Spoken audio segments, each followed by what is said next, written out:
The residents of Emmerdale are reeling next week, as the terrible truth about Celia Daniels and Ray Walters' criminal empire is exposed.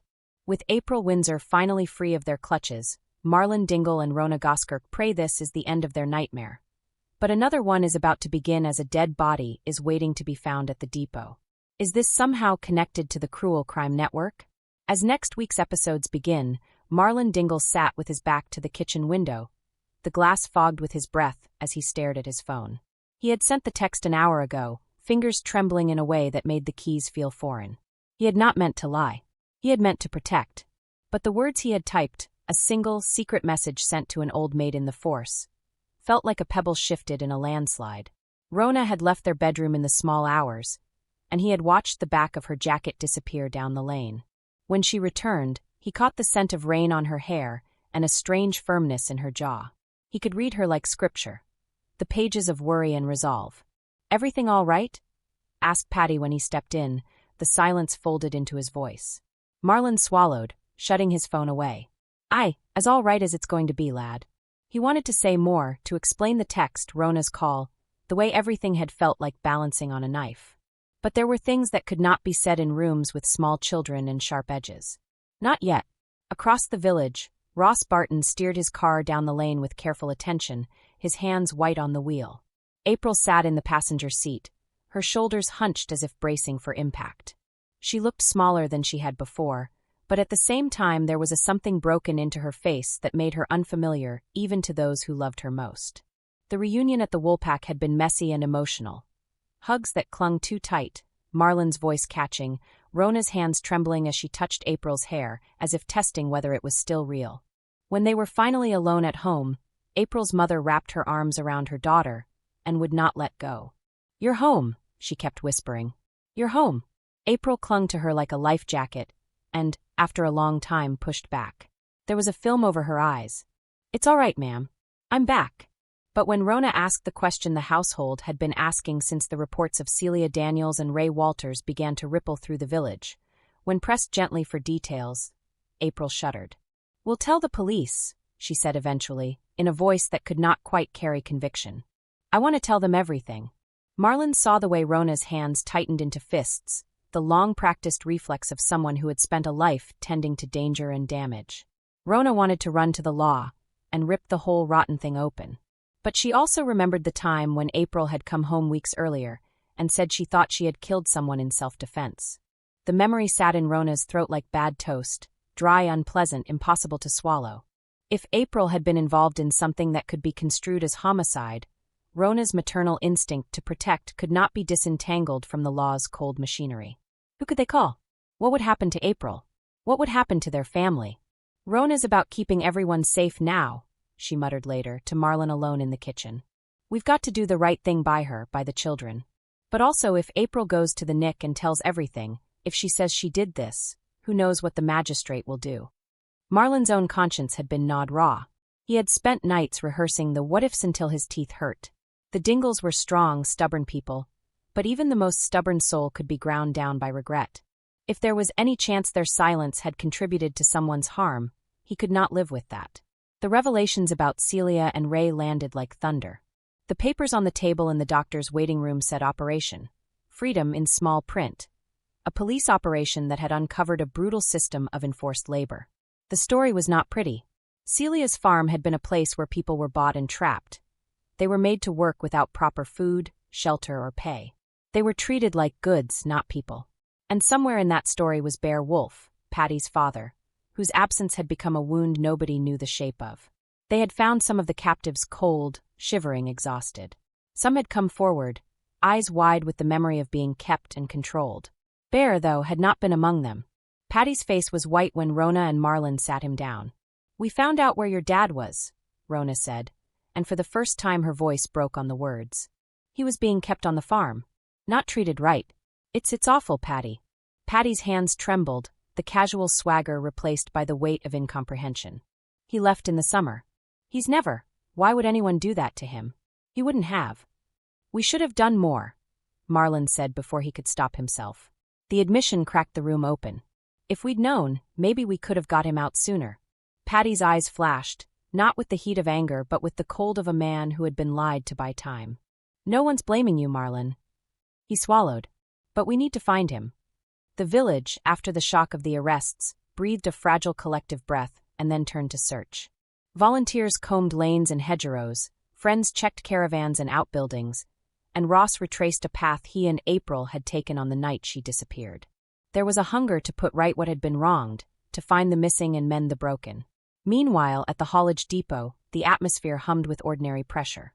Vehicles were booked, jobs were scheduled, and drivers clocked in and out like cogs in a very human machine. Jai Sharma wiped grease from his hands and muttered about the paperwork for a Manchester run. Caleb Milligan, nervy and eager to impress, argued they could wait until the morning and do the load then. The depot was business as usual, until the thud at the back of the van turned the ordinary into horror. Caleb had gone to check that the cargo was fastened properly. He had been in and out of vans thousands of times, and the sound made his stomach drop. The smell hit him before the shape became clear, metallic, stale. He called Jai's name once, twice. No answer. The jackknife of realization sliced through him as he opened the rear door. The body slumped amid pallets and tarpaulin was not familiar at first. The face was pale, the clothes dirty and crumpled. The face could have been anyone's out of context. A stranger who had made the wrong choice, a traveler caught out by a storm, someone who owed a debt they could not pay. But there was a familiarity to the hands, the set of the jaw that made Caleb's breath leave his lungs like an animal's cry. He ran to the office and called the police. News traveled fast in small places. In the pub, arguments with pints forgotten were traded for shocked, hushed conversation. Someone remembered seeing Ray and Celia's white van near the yard. Someone else had clocked Ross and April driving out. The web of connections tightened into a noose where everyone felt the tug. When D.S. Harper arrived, her face was all professional lines, but her eyes held an equal measure of fatigue and focus. She paced the depot like a conductor plotting the orchestra. The body, she said softly, would need identifying, and the coroner would have questions. "We have to keep an open mind," she said aloud to those who asked. "There are several possibilities. What if it's connected?" Rona demanded later, when the depot was talked about at the village green. "What if this is Ray and Celia's doing, or what if it's someone else, someone who had a grudge? Someone who was connected and then—" Marlon's sentence slid away. He could not finish the thought without picturing the shame of being implicated by association. Marlon could see how the mounting evidence sat around the family like heavy boxes, each labeled with its own grief. April had been away with Ross. She had come back, but not whole. Bear was unaccounted for. A body had been found in a van. And the names of Celia and Ray would be spoken in the same breath as trafficking and cruelty. The Dingles and their friends could list the facts like bones. There was no soft tissue of explanation between them. Across the village, the police set about their work. Officers interviewed anyone who had come into contact with the farm. They checked call logs, car registrations, and CCTV from the depot. Rona, in her quiet, fierce way, volunteered to sit down with Harper. "I want to help," she said. "I don't want our silence to be the thing that let this happen." April watched from the doorway, hands clenched. She wanted to speak, to pour the whole of her truth into someone who could keep her safe. But every time she tried, the words came out thin and brittle, and she pictured the headlines that might follow. She had been forced into a world she did not understand and had done things she wished she had not. She believed she had killed someone in self-defense. Those words lodged like a splinter. She did not want to be a headline. She wanted to be a daughter again. Rona asked the right questions with the wrong optimism. If there's a link between the depot and the farm, we have to know. If Bear is alive, we need him back. If someone's died, they deserve better than being anonymous in a van.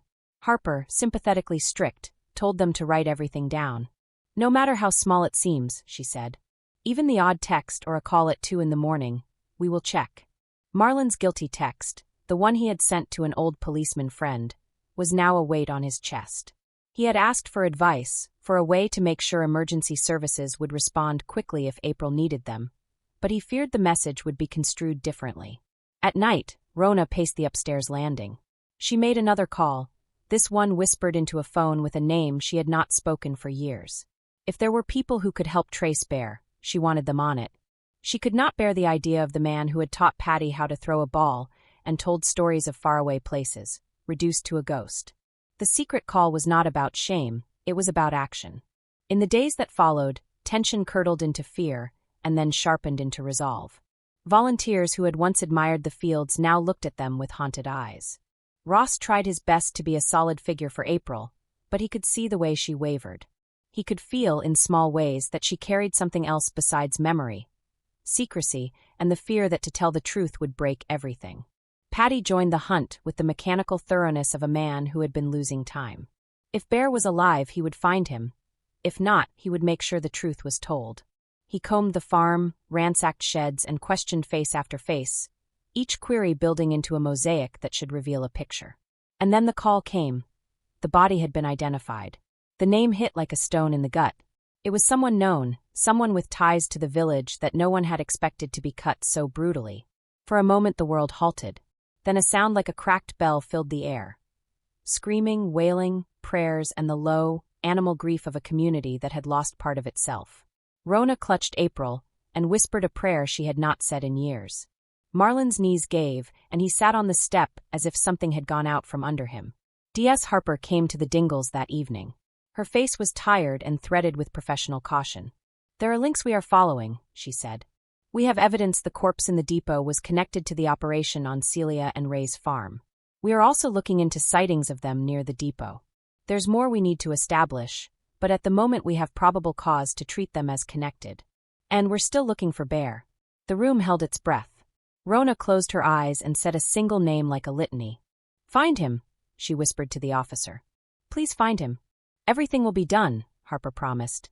"But I need you to be honest. If April knows something that can help locate Bear, or explain how that man ended up in the back of that van, we need to hear it." April's eyes flew to Rona, and in that second she recognized the choice that had been put before her. The small, fierce woman who had always tried to protect everyone she loved was asking the hardest thing. Tell the truth. Save them all. Or hide, and let the truth shape itself into something uglier. In the weeks to come, the village buzzed with speculation. Some blamed Celia and Ray for everything. Others believed there were more hands at work. The police would not speak in detail, but the undercurrent was clear. There were deeper, darker connections than had first appeared. And Rona's family, already bruised, felt the impact of each new revelation like a physical blow. Friends watched their faces with worry. Children asked small, terrible questions with wide, uncomprehending eyes. Marlon, who had always believed in doing the right thing, now faced the possibility that his past omissions, the times he had stayed silent to keep peace, had cost someone dearly. On a gray Thursday when the light refused to warm anything, Rona received a call that left her trembling. A tip had come in, sighting of a vehicle, the shape of a man with a limp. The caller was nervous, the details fuzzy. But Rona did not hesitate. She gathered people together and they went as a community would, like a single slow animal moving toward a wound. They found signs, a footprint in mud, a rag snagged on a fence, a shelter hastily abandoned. Each clue moved them closer, and then further in a maddening oscillation. Hope flared and died. Back at the depot, the coroner's report filtered through official channels and into conversations over kitchen tables. The man in the van had been killed by blunt force. There were no signs of defensive wounds that could tell a clean story. The official report was clinical and cold, and the family of the dead would have to wait and accept what little they could. D.S. Harper organized a press briefing that Monday, and the headlines that followed did not spare the smallness of Emmerdale's privacy. But in the hush of the Dingle household that night, the news felt very distant. The things that mattered were nearer and more urgent. There was a man missing, a body found, and the knowledge that some horrors had been conducted on their doorstep. Rona sat on the back step and watched the smoke from her kettle curl into the sky. She had never been a woman to give in to despair, not for long. But something in that week's events had worn at the cords of her resolve. Thanks for watching. Don't forget to like, comment, and subscribe to Emmerdale Echoes.